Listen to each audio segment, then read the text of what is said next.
طيب في عز اللي بيحصل وفي عز الدولار وفي عز الازمه اللي احنا فيها دوت هيجي سؤال هنا منطقي. اشطب دلوقتي ولا استنى شويه؟ طبعا مش من المنطق ان انا اقول لك ما تشطبش دلوقتي، لا.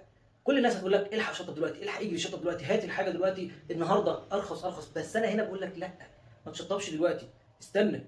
الموضوع بمنتهى البساطه ليه شقين. اول حاجه، لو جينا نبص للقرار هو هنلاقي ان هو ليه ميزه. اول ميزه هنا ان احنا هنفتح الاستيراد. ففتحه الاستيراد دوت هتخلي ان معظم المواد الخام اللي كنا مش لاقيينها وبالتالي سعرها بيزيد هتبقى موجوده وهتبقى متوفره، فبالتالي السعر هيزيد بس هيبقى يعني بدل اللي بيحصل دلوقتي. طيب النقطه الاهم بقى هنا انك قبل ما تشطب وقف نفسك كده، ما تجريش على طول كده، لا اهدى. اعرف الاول انت هتجيب ايه. الخامات اللي هتجيبها اي خامه في الدنيا هي ليها بدايل، والبدائل ديت مش هتاثر على الكواليتي، عشان بس نبقى ايه يعني فاهمين. يعني احنا دلوقتي ما بقيناش نملك رفاهيه الاختيار.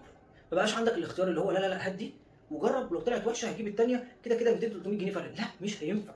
مش هينفع، انت ما عندكش الرفاهيه دي. انت محتاج بمنتهى البساطه تعرف بالظبط فلوسك رايحه فين وتدفع فلوسك في مكانها الصح. انت مش محتاج تشتري دبابه عشان تمشي بيها في الشارع، بالعكس الدبابه هتمشي وتدوس على كل الناس، بس انت مش محتاج قوه الدبابه. فبالتالي انت تقدر تدفع فلوسك في عربيه كويسه توديك وتجيبك. نفس الكلام، انت مش محتاج تدفع فلوس في براندات عاليه قوي واسامي عاليه تكاد تكون هي نظيفه، بس في حاجات تانية زيها نظيفه ومعتمده من نقابه المهندسين، والمهندسين كتيره معتمدين الكلام دوت. فبالتالي كل خامه ليها بدائل. خلينا نركز الاول على البدائل، نعرف ايه بديل كل خامه عشان واحنا بنشتري ندفع قيمه مقابل سعر، لان هي الفتره دي لازم تتعامل معاها كده. النقطه الثانيه ودي مهمه جدا، لو قررت انك هتشطب وهتشطب بنظام النسبه، اعرف ان هتدفع كتير، يعني هتدفع كتير، لان بمنتهى البساطه انت بتتعامل مع طبيعه بشريه. لو جيت تقول له انا عايز اشطب دي بجنيه، هيقول لك بس مثلا ام جنيه ونص احسن. ليه؟ لان هو بالتالي نسبته لازم هتعلى. هو غصب عنه مش هيقدر يقول لك ان الخامه ام جنيه ديت في البديل بتاعها ويقوم بنفس الفانكشن بتاعتها وكويسه برضه ب 75، لان نسبته هتقل. مش هيقدر. ببساطه نفس الكلام الصنايعي مثلا ابو جنيه هيقول لك ده بجنيه ونص تحت اسم الكواليتي. احنا عارفين ان الكواليتي ليه دور في السعر والتسعير، بس بيبقى ليه نسبه برضه في التسعير. فهو بالتالي الصنايعي ابو جنيه هيقول لك بجنيه وربع، لان ساعتها الدنيا هتزيد ليه هو، مصلحته هو. فابعد عن النقطه دي والشبهات.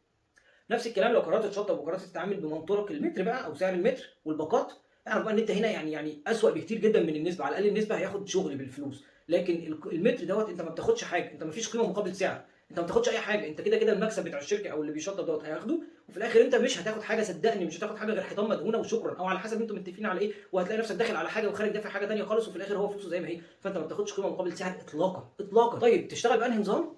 انا شايف ان تشتغل بنظام البنود ده هيبقى احسن لك. ليه؟ لان بمنتهى البساطه نظام البنود هيخليك تجيب كل حاجه بنفس سعر السوق، وفي الاخر اللي هيشطب لك ايا يكن الجهه شركه او مهندس هو بيتفق معاك على سعر ثابت. طيب السعر الثابت دوت هو من مصلحته هنا ان هو هيقول لك على البدائل، فانت ساعتها هتاخد قيمه مقابل سعر. شقتك هتبقى كانك انت اللي مكلفها بالظبط بنفس الفلوس اللي هتدفع، وساعتها طبعا هيتقال لك بقى على البدائل وهيتقال لك على كل حاجه، لان هي المصلحه تقتضي كده. فانت بعدت بقى عن الغريزه والطبيعه البشريه والكلام ده، انت خدت مصلحتك صح. طيب قررت ان انت خلاص عرفت ايه البدائل، قررت هتشتغل بنظام البنود، فهمت التشطيب، مش شرط تبقى فاهمه كامل بس على الاقل الاساسيات بتاعته. طبعا بعد ما قررت كل الحاجات ديت ودرست الموضوع اللي انا بقول لك عليه دوت، طبعا لازم تلحق تشطب دلوقتي، لان التشطيب النهارده هو ارخص مليون مره من انك تشطب بكره. ده اللي هو بكره، بكره ده حرفيا ان هو بكره.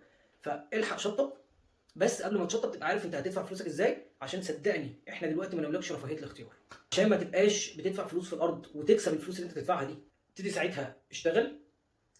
تشطب بقى مع شركه ولا تشطب مع نفسك، ده فيديو تاني هقول لك عليه، وهقول لك برده بمنتهى الشفافيه كده تشطب مع نفسك وانهي الاوفر لك وانهي الاحسن لك. طبعا خلينا متاكدين ان الازمه دي على الكل، على الكل. وبرده خلينا نقول نقطه في الاخر كده ودي اهم حاجه، البركه مش في كتر الفلوس، الفلوس في بركتها مش في كترها. الفلوس في بركتها مش في كترها. وربنا معانا كلنا. شكرا، السلام عليكم.